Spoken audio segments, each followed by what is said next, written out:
There we go. Okay. And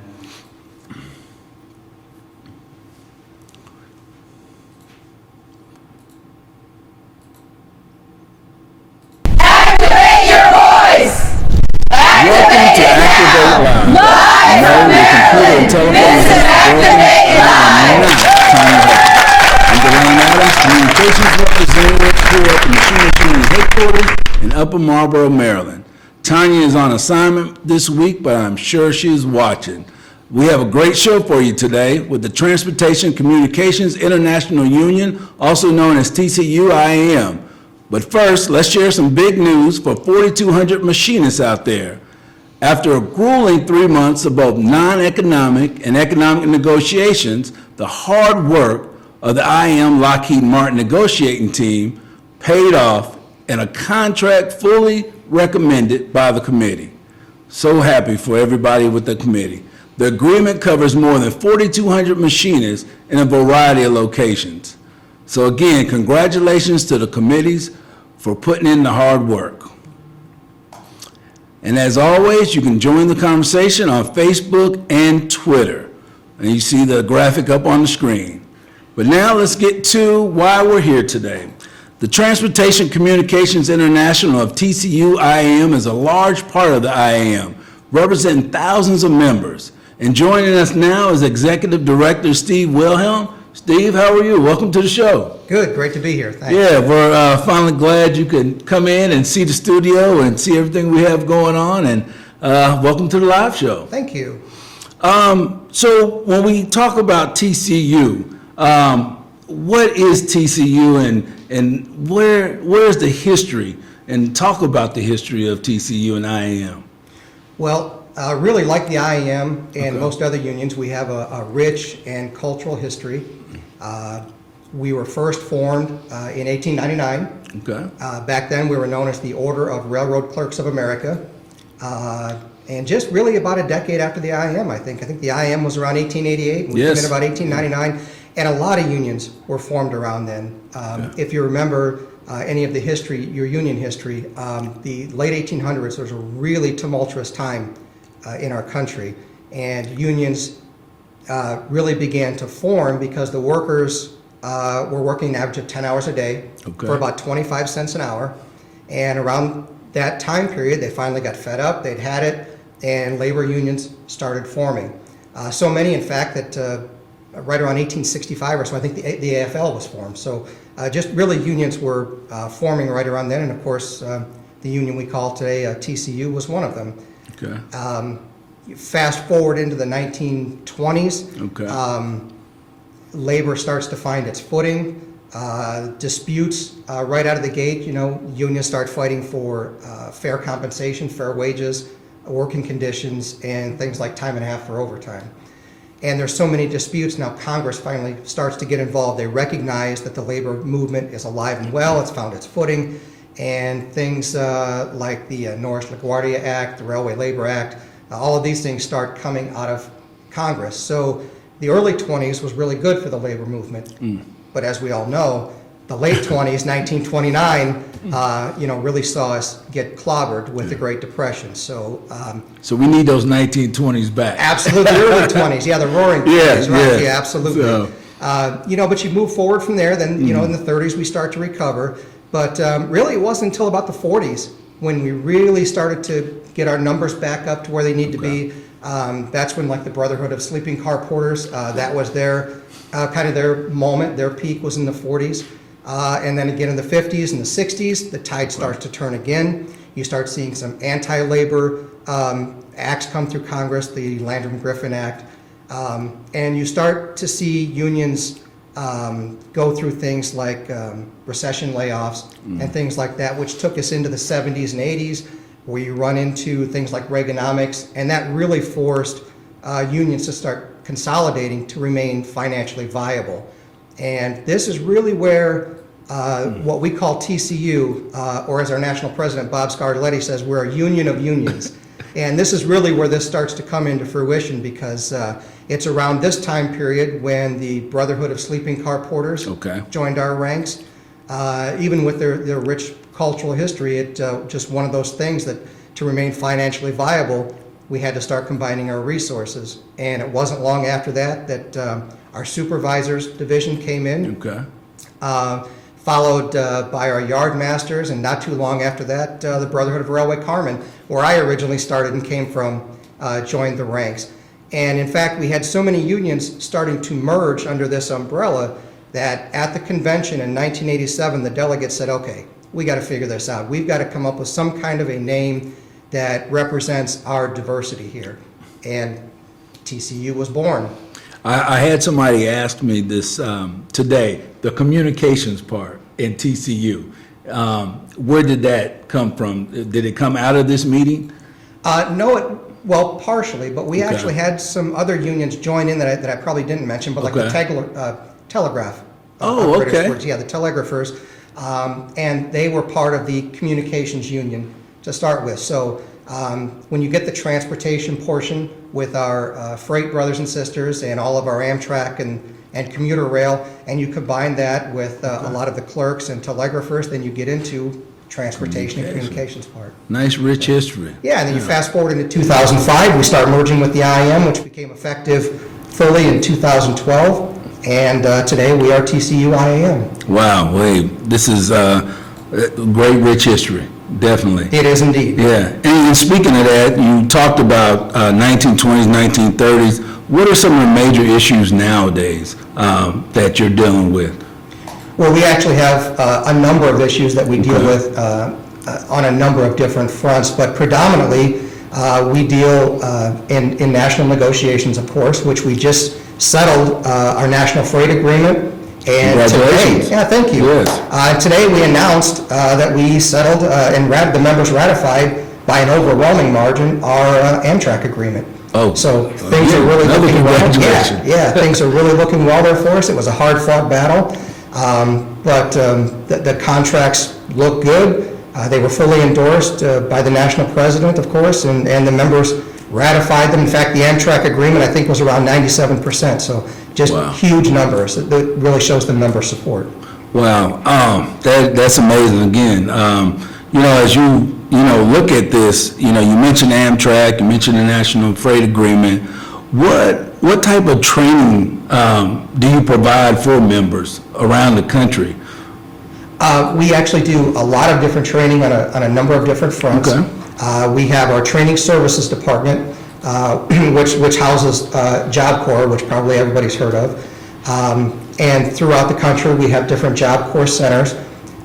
It is overseen by our National Secretary Treasurer, so we have hands-on leadership with the program. We have staff in Rockville that we communicate with constantly, and then we're always hands-on with it out in the field. Beyond that, we do training at the W3 Center. We have a leadership development class and a financial secretary class, and both of those are truly hands-on by our national president. He attends the classes, he spends one-on-one time with the officers, puts faces to the names, and really gets a grassroots feeling of what's going on out there. Wow, yeah, that's, it's so much, you hear about industries, and you talk about the training that you see right here on the screen, Job Corps, careers begin here, and some of the people and what they're able to achieve. It's a beautiful newsletter, by the way. Yeah, it's So, great. Beautiful newsletter. When we talk about TCUIAM, what do you see for the future for TCUIAM? Like, you have some of the agreements, major agreements that have been settled, but what do you look for the future for TCUIAM, some of the things that you would like to achieve? I think there's a really bright future there. I think some of the things we have going on, especially on Capitol Hill, we have a legislative department that's headed by National Vice President Ron Cluse. He's our National Legislative Director. Ron, yes, Chicago guy. Yeah, he is. Yep. And he does a really great job. And I think one of the benefits, just one of the many benefits of joining the IAM is now we stand shoulder to shoulder on Capitol Hill and really make a thunderous voice up there and just really make sure that our senators and congressmen know that when they vote, our members are watching and they're going to be held accountable for that vote. We put them in office, and if they don't vote the way that we need them to vote, we'll do what we got to do to get them out. That's very important, and you definitely have a great legislative team.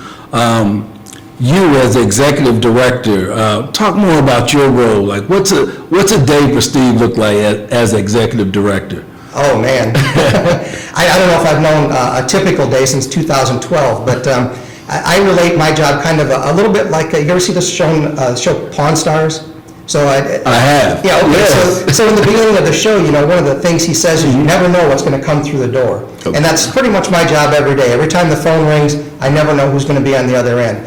But one of the key things that I do is I assist the national president in working within our Constitution and making sure that when he makes key decisions every day, that he does it with all of the facts in front of him. Right. And so a lot of my job involves research.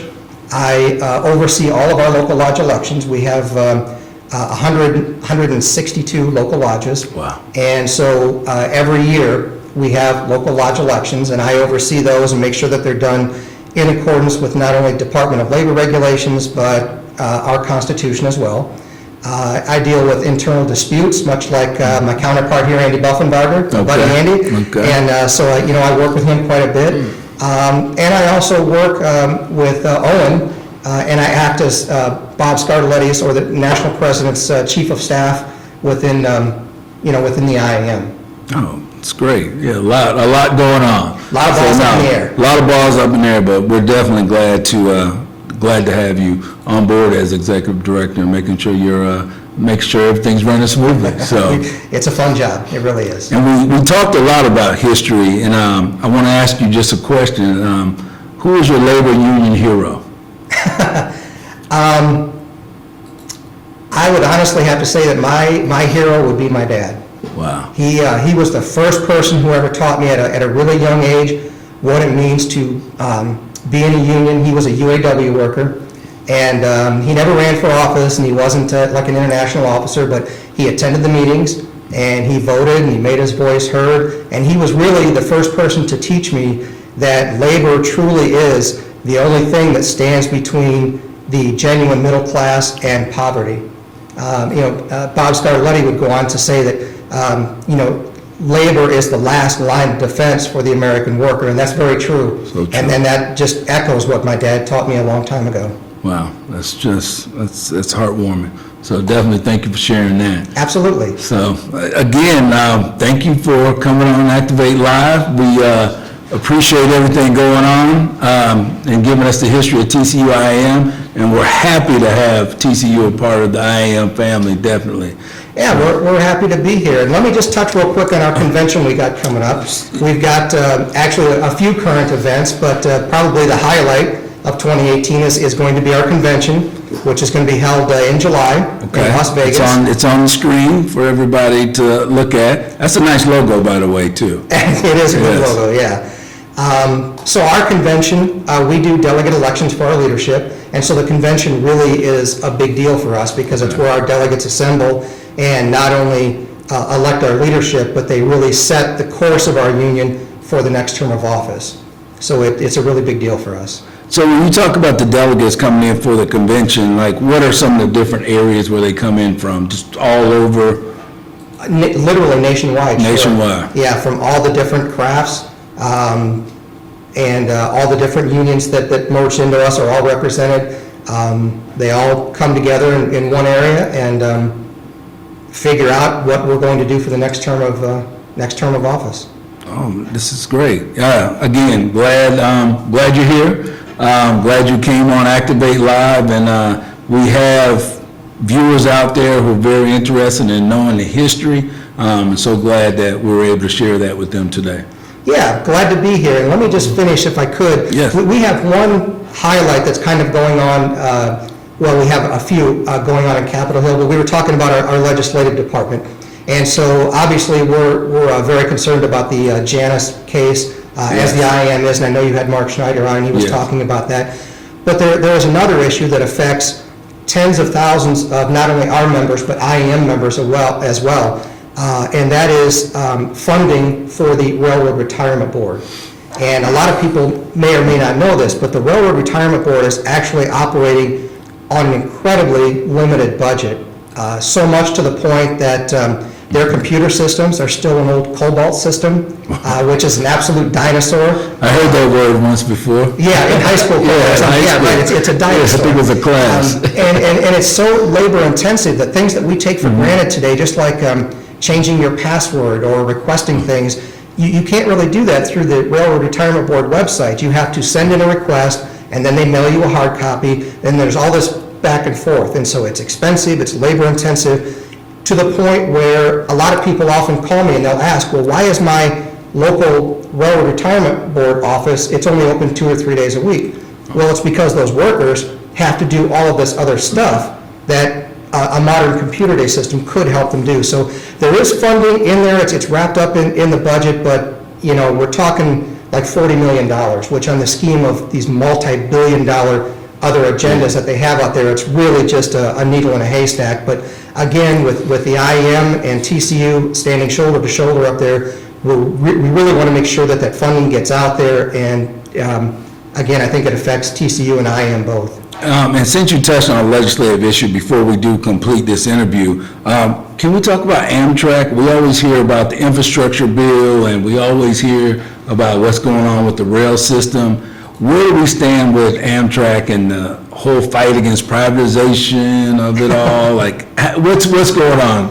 Well, that would be really more of Ron Kluse's territory, but I do know that it's a constant struggle, obviously, with fighting back efforts to privatize Amtrak and really try to make sure that they have funding. And we typically go through this, especially every contract period, because we get a contract ratified, and then Amtrak will say, well, we don't have the money to pay that. And so it falls back to us then to go to Congress and say, Amtrak needs this money to honor this contract. And so not only do we have to fight to get a contract, but then we have to fight to fund the contract. It's just a constant battle.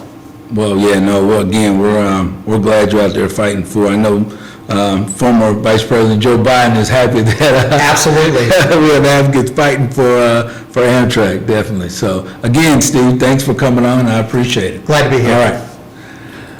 So, the calendar. And again, you can always join the conversation on Facebook and Twitter. And before we leave, here are some important dates on our calendar. Mark your calendars for the deadline to sign up for the Young Machinist class. It's coming up this Monday, March 5th. And March 4th to March 8th, the retirees class will be at the Whitman Singer Center. Love the center. As well as the Foundational Skills class. And Spanish Leadership 1 will be coming in March 11th to March 16th. And State Machinist Council meetings going on this week include Georgia, February 27th to March 2nd.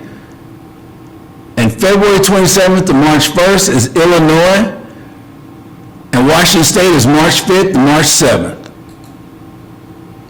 We hope you enjoyed today's show with Activate Live, and Tanya Hutchins will be back in this seat, and I'll be back in the news seat. Again, thank you for joining Activate Live, and we hope to see you next week, and make sure you share this video. Have a good day.